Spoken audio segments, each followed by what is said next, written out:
Hello students, welcome to Bansal classes online. I am Jai Singh Suryavanshi. Last lecture में student हमने एक different type के nutrition mode को डिस्कस किया था। हमने सबसे पहले इस चैप्टर में ऑटोट्रॉफिक न्यूट्रिशन मोड को डिस्कस किया है और वहाँ पे हमने दो तरह के न्यूट्रिशन मोड डिस्कस किए बेटा। ऑटोट्रॉफिक न्यूट्रिशन मोड दो तरह का होता है। First is phototrophic and second one is कौन सा बेटा? Chemo autotrophic. तो फोटो ऑटोट्रॉफिक और कीमो ऑटोट्रॉफिक दोनों में क्या डिफरेंसेस है, कैसे दोनों एनर्जी गेन करते हैं, ठीक है। कुछ ऐसे प्लांट्स हैं जो कि सनलाइट से एनर्जी लेते हैं और उस एनर्जी से फूड सिंथेसाइज करते हैं। कुछ ऐसे भी ऑर्गेनिज्म हैं या बैक्टीरियाज है बेटा जो कि केमिकल से एनर्जी गेन करते हैं। तो दोनों का जो तरीका है, जो मेथड है वो अलग अलग है, लेकिन दोनों एनर्जी गेन कर रहे हैं। एक सनलाइट से एनर्जी गेन कर रहा है, दूसरा केमिकल से एनर्जी गेन कर रहा है, ठीक है। तो यहाँ तक हम डिस्कस कर लिया था। इसके बाद हमने हेटेरोट्रॉफिक न्यूट्रिशन मोड देखा बेटा। हेटेरोट्रॉफिक न्यूट्रिशन मोड, बाकी के जो जितने भी हम मोड पढ़ रहे हैं वो सारे हेटेरोट्रॉफिक न्यूट्रिशन मोड में डिस्कस कर रहे हैं। जैसे हमने लास्ट लेक्चर पे डीकम्पोजर या फिर सैप्रोफिटिक न्यूट्रिशन मोड को डिस्कस किया था। तो सैप्रोफिटिक न्यूट्रिशन मोड में हमने देखा था कि कुछ ऐसे भी प्लांट्स हैं, बोल सकते हैं नॉन ग्रीन प्लांट्स हैं, जो कि डेड और डिकेइंग ऑर्गेनिक मैटर पे डिपेंड करते हैं अपने नरिशमेंट के लिए, अपनी ग्रोथ के लिए, अपने डेवलपमेंट के लिए, ठीक है। तो जितने भी फंगस है, मैंने एग्जाम्पल में लिखा था कि फंगस है ना, जितने भी ईस्ट होते हैं, जितने भी स्मट है, रस्ट, ये सारे फंगस किंगडम के मेंबर हैं। और इन सब में कैसा न्यूट्रिशन मोड होता है बेटा? Saprophytic nutrition mode. ये किसी भी डेड और डिकेइंग ऑर्गेनिक मैटर को डीकम्पोज कर सकते हैं by secreting their digestive nature of enzymes to convert them into soluble form, ठीक है। ये क्या करते हैं बेटा? जितने भी कॉम्प्लेक्स ऑर्गेनिक मैटर है उन पे कुछ एंजाइम्स रिलीज करते हैं और वो एंजाइम्स उन कॉम्प्लेक्स मैटर को क्या कर देते हैं? डीकम्पोज। जैसे ये डीकम्पोज होते हैं, सॉल्युबल फॉर्म में कन्वर्ट होते हैं, ये क्या करते हैं? इनको एब्जॉर्ब कर लेते हैं सॉल्युबल फॉर्म में। जितने भी न्यूट्रिएंट्स होते हैं उन्हें एब्जॉर्ब कर लेते हैं। तो हम आगे डिस्कस करते हैं। तो एक बार मैं कैमरा चेक कर लूं।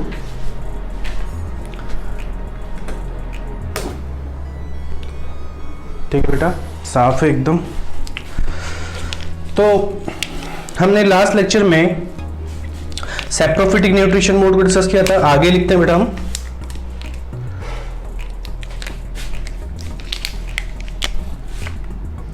कुछ और लिखते हैं हम फंगस के बारे में।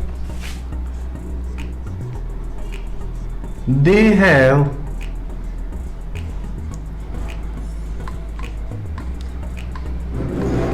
thread-like structure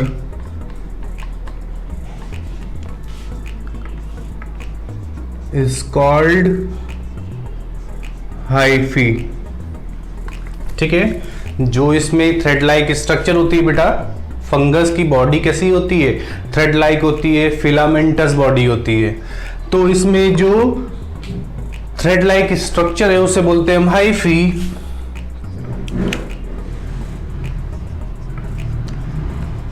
Group of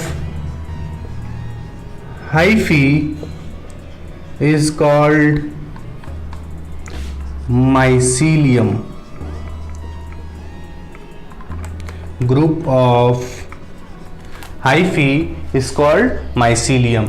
जो हाइफी के बहुत सारे ग्रुप होते हैं बेटा, उसको क्या बोलते हैं हम? माइसीलियम, ठीक है।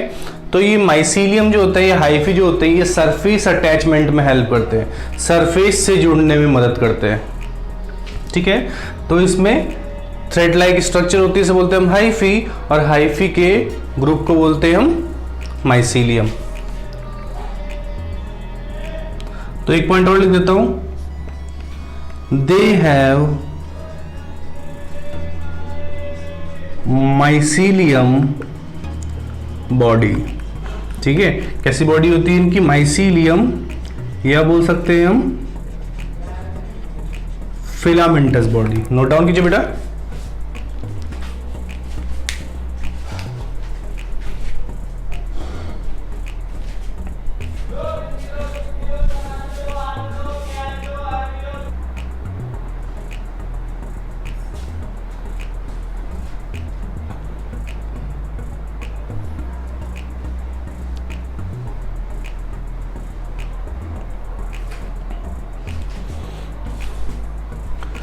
ठीक है, हमने देखा कि जितने भी फंगस हैं वो सारे सैप्रोफिटिक हैं। हमने काफ़ी सारे एग्जाम्पल डिस्कस किए थे लास्ट लेक्चर में।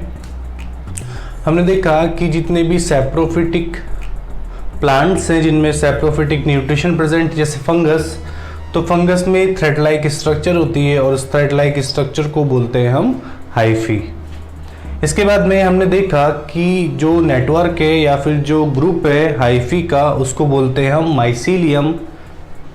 इसके बाद में दे हैव माइसीलियम बॉडी। तो इनकी बॉडी कैसी होती है, कई बार लिखा होता है कि फंगस की बॉडी कैसी होती है, तो ऑप्शन में लिखा होता है तो माइसीलियम, या लिखा होता है फिलामेंटस बॉडी।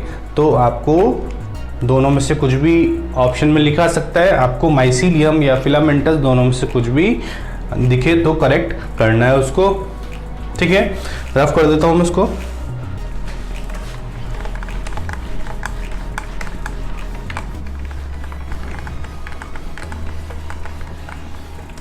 आगे लिखते हैं हम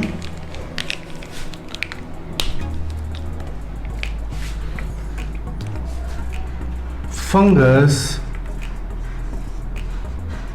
आर नॉन ग्रीन। ठीक है, फंगस आर नॉन ग्रीन और एक्लोरोफिलस। ठीक है,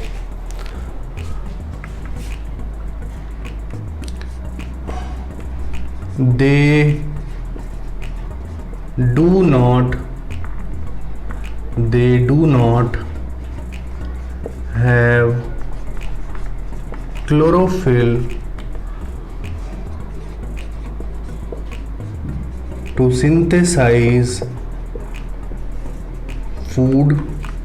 ठीक है, फंगस आर नॉन ग्रीन और एक्लोरोफिलस। ठीक है, क्लोरोफिलस नहीं लिखा बेटा, ध्यान से लिखना, स्पेलिंग लिखी हुई है एक्लोरोफिलस। ठीक है, क्या लिखा हुआ है, एक्लोरोफिलस, नॉन ग्रीन या फिर एक्लोरोफिलस। मतलब इनके पास में क्लोरोफिल एब्सेंट होता है। ये लिखा है नीचे में line, they do not have chlorophyll to synthesise their food. Clear. तो जब इनके पास में क्लोरोफिल पिगमेंट नहीं है, तो आपको पता है क्लोरोफिल ही ऐसा एक इम्पॉर्टेंट पिगमेंट है जो कि फोटोसिंथेसिस में हेल्प करता है, प्लांट को फूड सिंथेसाइज करने में मदद करता है। लेकिन अब ये जो फंगस है इनके पास में ये क्लोरोफिल पिगमेंट नहीं है, तो इसलिए फूड नहीं बना सकता। ठीक है, आगे लिखे हम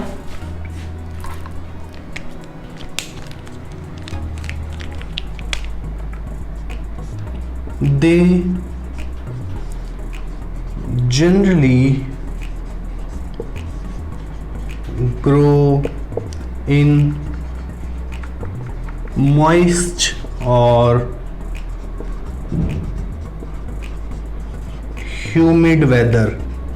कैसे वेदर में ये जनरली ग्रो करते हैं, तो जितना जैसे मॉइस्ट वेदर होता है, जिस वेदर में मॉइस्चर कंटेंट प्रेजेंट होता है, तो वहाँ पर ये बहुत जल्दी ग्रो करते हैं। ठीक है, they generally grow in moist और ह्यूमिड वेदर, जहाँ पर एनवायरनमेंट में या फिर एयर के अंदर वाटर प्रेजेंट है, तो उस सीजन में, उस वेदर में ये ज़्यादा जल्दी अपने आप को ग्रो करते हैं।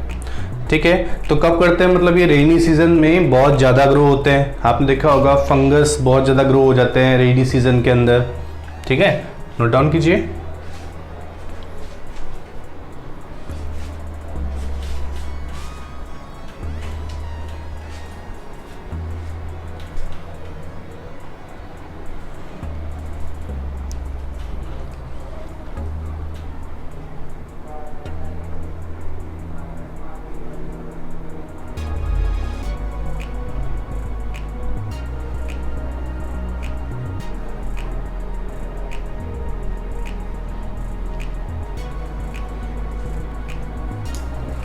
ठीक है बेटा, यहाँ तक नोट डाउन कर लिया होगा आपने। ठीक है, मैं इसको रफ कर दूँ, एक बार देख लेते हैं। हमने बोला फंगस नॉन ग्रीन होते हैं। नॉन ग्रीन का मतलब है इनके पास में ग्रीन कलर का पिगमेंट नहीं होता है, या फिर ये बोल सकते हैं इन्हें एक्लोरोफिलस। ठीक है, तो इसके बाद लिखा है next point, they do not have chlorophyll. यही जो ऊपर वाला पॉइंट हमने लिखा है उसी के लिए लिखा है हमने। तो इनके पास में क्लोरोफिल पिगमेंट नहीं होता, तो ये अपना फूड सिंथेसाइज नहीं कर सकते। ये जनरली मॉइस्ट या फिर ह्यूमिड वेदर में ग्रो होते हैं। जब बारिश का टाइम होता है, रेनी सीजन होता है, उस टाइम पे ये ज़्यादा ग्रो होते हैं। नोट डाउन कर लिया, रफ कर रहा हूँ मैं। इसके बाद कुछ और पॉइंट लिखते हैं हम।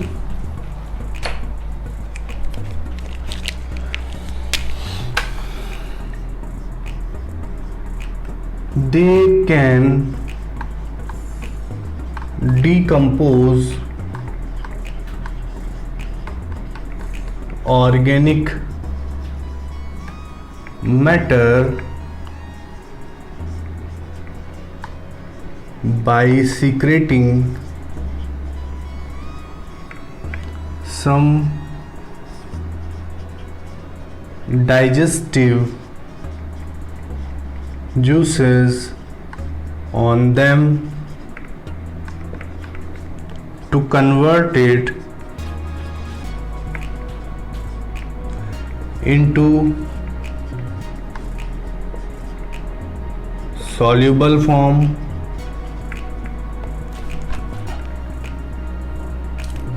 ठीक है।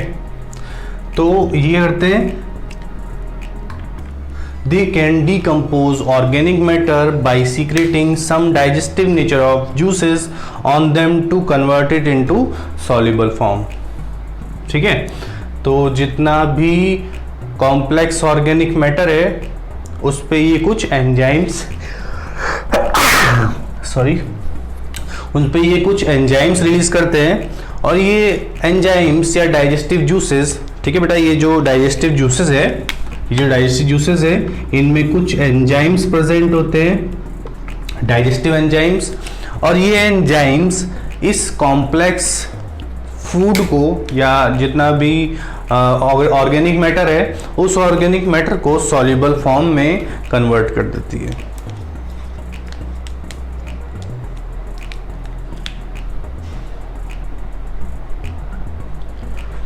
ठीक है बेटा, एक पॉइंट और लिख देता हूं मैं। This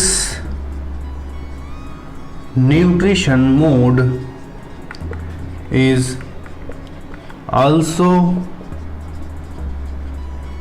known as absorptive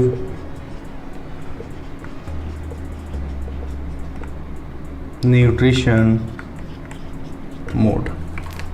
ठीक है, this nutrition mode is also non as absorptive nutrition mode, क्योंकि जितना भी सॉल्युबल फॉर्म में ये कन्वर्ट हुआ है ऑर्गेनिक मैटर, तो सॉल्युबल फॉर्म में कन्वर्ट हुआ है तो उसके अंदर जितना भी सिंपल न्यूट्रिएंट होंगे उसको ये एब्जॉर्ब कर लेते हैं, और इसी कैपेसिटी की वजह से इस न्यूट्रिशन मोड को, सैप्रोफिटिक न्यूट्रिशन मोड को हम एब्जॉर्प्टिव न्यूट्रिशन मोड भी कहते हैं। ठीक है बेटा, नोट डाउन कीजिए।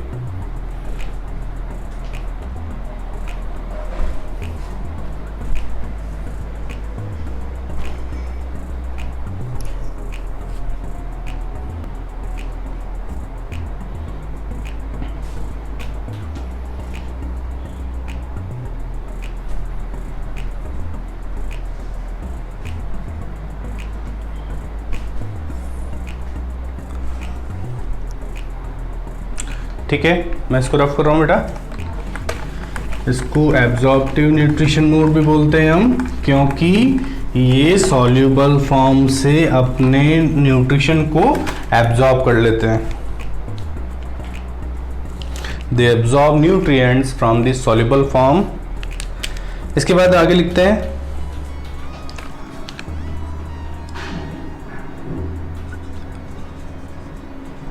some fungus are useful for us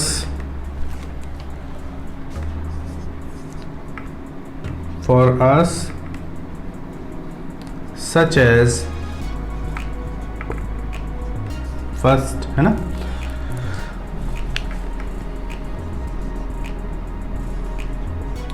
mushroom, है ना, या फिर लिख रहा हूं agaricus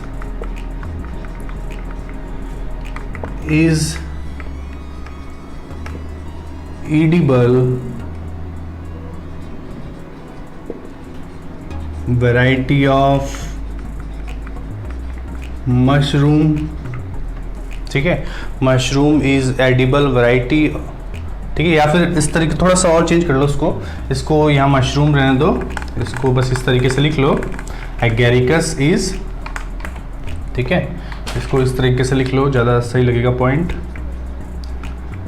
agaricus is edible variety of mushroom, ठीक है। एगेरिकस याद रखना बेटा, एगेरिकस क्या है, मशरूम जो आप खाते हो उसकी जो वैरायटी है उसका नाम है एगेरिकस।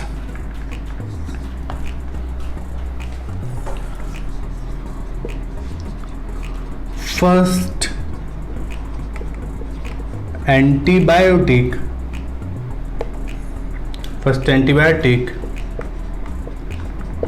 penicillin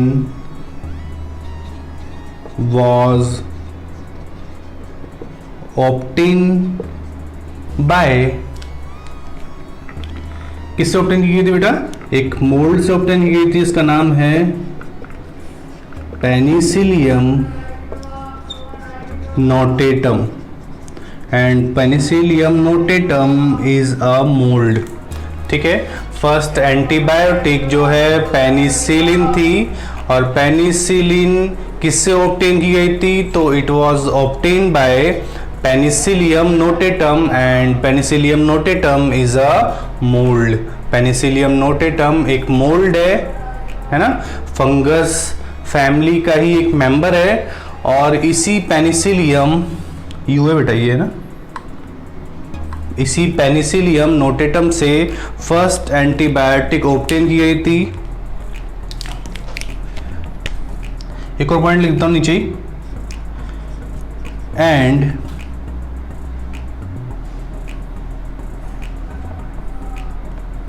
रन दो, penicillin was obtained by Penicillium notatum. Penicillin was discovered by Alexander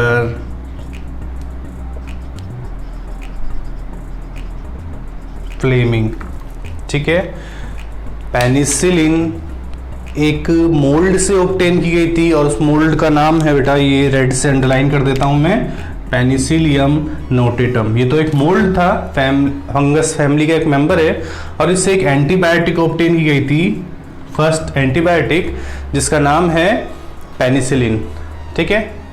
agaricus एक ईडिबल मशरूम वैरायटी है, ईडिबल मशरूम वैरायटी इसको आप बोलते हो मशरूम, ठीक है, जिसे आप खाते हो।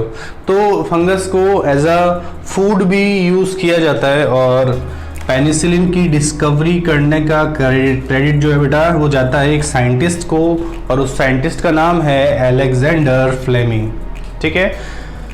पेनिसिलिन एक मोल्ड से ऑब्टेन की गई थी। पेनिसिलिन एक एंटीबायोटिक है, और इस एंटीबायोटिक को डिस्कवर किसने किया था, तो डिस्कवर करने वाले जो साइंटिस्ट है उनका नाम है अलेक्जेंडर फ्लेमिंग।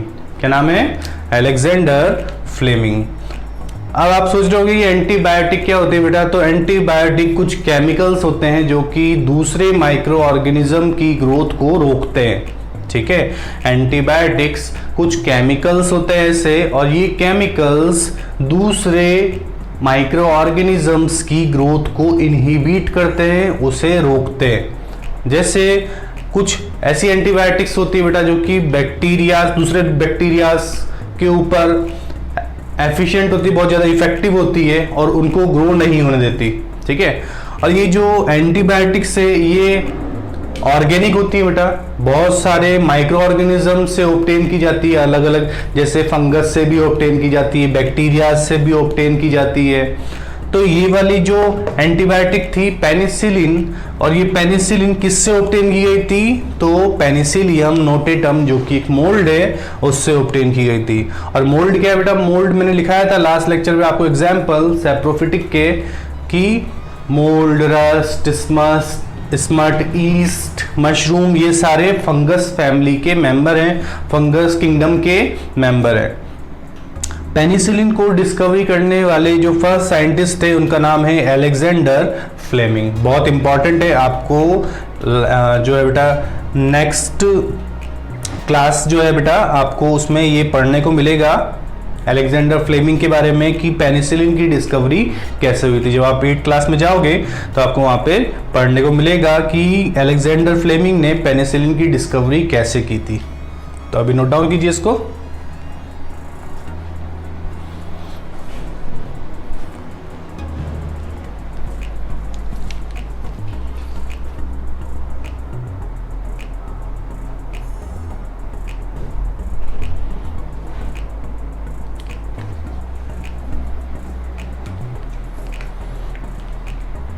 ठीक है बेटा, इसको मैं रफ कर रहा हूँ।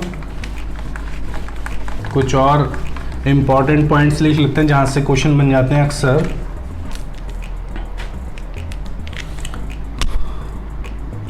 ठीक है, शायद 3 पॉइंट लिख लिए हमने, 2 पॉइंट लिखे थे, एक फर्स्ट लिखा था, दूसरा लिखा था।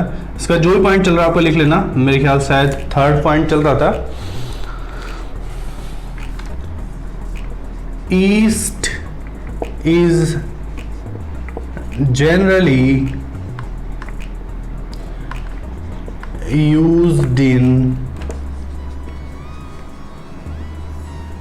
fermentation process। ठीक है, ईस्ट जो है वो फर्मेंटेशन प्रोसेस में यूज की जाती है। आइए डिस्कस करते हैं हम फर्मेंटेशन प्रोसेस क्या होता है। Example Saccharomyces cerevisiae, Saccharomyces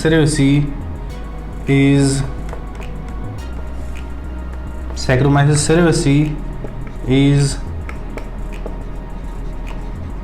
known as baker's yeast. Saccharomyces cerevisiae को किस नाम से जाना जाता है? बेकर्स ईस्ट के नाम से जाना जाता है।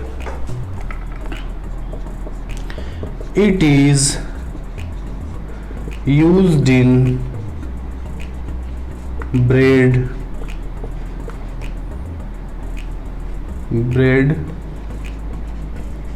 And wine production. ठीक है, एक पॉइंट ये भी है। तो east is generally used in fermentation process. East को जनरली फर्मेंटेशन प्रोसेस में यूज किया था। डिस्कस करते हैं हम फर्मेंटेशन प्रोसेस क्या होता है। ऐसी एग्जांपल लिखा है सैक्रोमाइसिस सेरेविसी। तो सैक्रोमाइसिस सेरेविसी बहुत ही इंपॉर्टेंट है, यहाँ से क्वेश्चन बन जाता है बेटा। तो याद रखना है आपको, पहला तो कि ईस्ट जो है फर्मेंटेशन प्रोसेस में यूज करते हैं। सैक्रोमाइसिस सेरेविसी एक बेकर्स ईस्ट है और इसको ब्रेड और वाइन प्रोडक्शन के लिए इंडस्ट्रीज में यूज किया जाता है। ठीक है, जिन जिन पॉइंट को मैं अंडरलाइन करता हूँ वो आप भी अंडरलाइन कर लिया कीजिए, क्योंकि कई बार आपको जब रिवाइज करना होता है, ऐसे तो आप पढ़ लेते हो, पूरा पढ़ना ही चाहिए, ठीक है, लेकिन जब आप रिवाइज कर रहे होते हो तो आपका ध्यान हाईलाइट जो वर्ड होते हैं उन पे ज़्यादा जल्दी आता है और वो फटाफट दिखते हैं आपको, तो जल्दी हमें याद हो जाता है। तो फर्मेंटेशन प्रोसेस ईस्ट की प्रेजेंस में होता है। अब डिस्कस करते हैं बेटा हम फर्मेंटेशन प्रोसेस क्या होता है।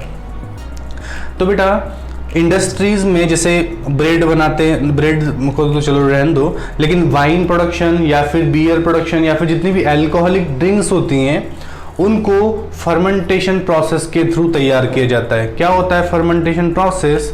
तो बेटा आपको पता है कि जितने भी प्लांट से जितने भी प्लांट के पार्ट्स आप खाते हो, है ना, जैसे सीरियल्स जितने भी हैं, तो सीरियल्स के अंदर क्या प्रेजेंट है? कार्बोहाइड्रेट, ठीक है। और कार्बोहाइड्रेट क्या बेटा, शुगर ही है ना, क्योंकि फूड किस फॉर्म में बनता है, कार्बोहाइड्रेट या शुगर की फॉर्म में ही बनता है।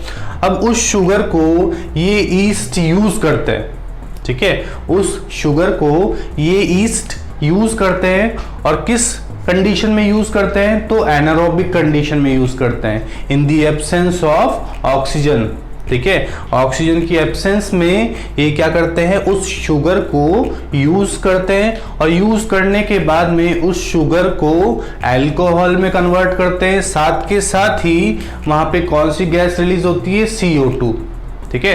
तो आपको जो बबल्स दिखते हैं वो किसकी वजह से दिखते हैं, ये ईस्ट फर्मेंटेशन प्रोसेस करती है जिसकी वजह से आपको बबल्स दिखते हैं। बहुत सारे जूसेस तैयार किए जाते हैं फर्मेंटेशन प्रोसेस के थ्रू, तो उनमें भी ईस्ट का यूज किया जाता है।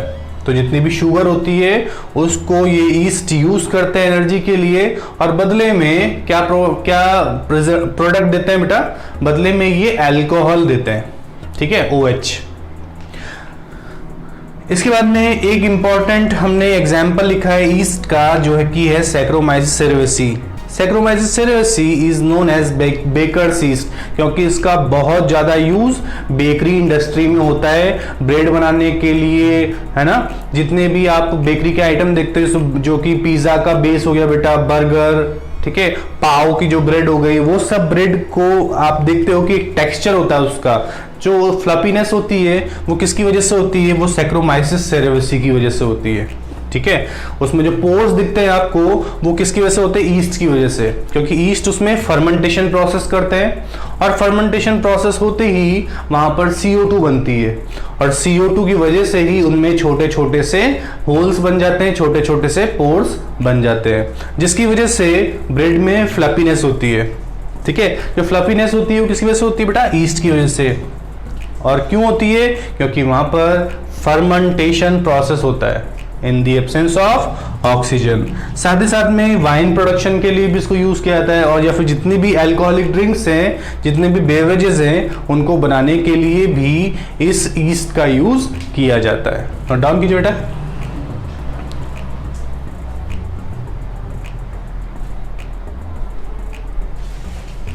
तो आपको सारे पॉइंट समझ में आ गए होंगे आज की क्लास में जो हमने डिस्कस किए। बहुत इंपॉर्टेंट क्वेश्चन बन जाते हैं यहाँ से।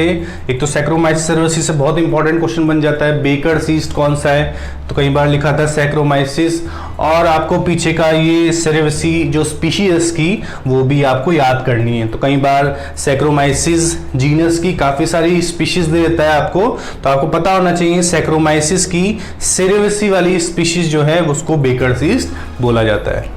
तो मिलते हैं बेटा नेक्स्ट लेक्चर में, तब तक आप नोट्स को प्रिपेयर कीजिए। इस कंटेंट से रिलेटेड एक्सरसाइज में अगर आपको क्वेश्चन दिखते हैं तो उसको आप प्रैक्टिस कीजिए, अपने आप सॉल्व कीजिए। मिलते हैं नेक्स्ट लेक्चर में, तब तक के लिए take care and good luck.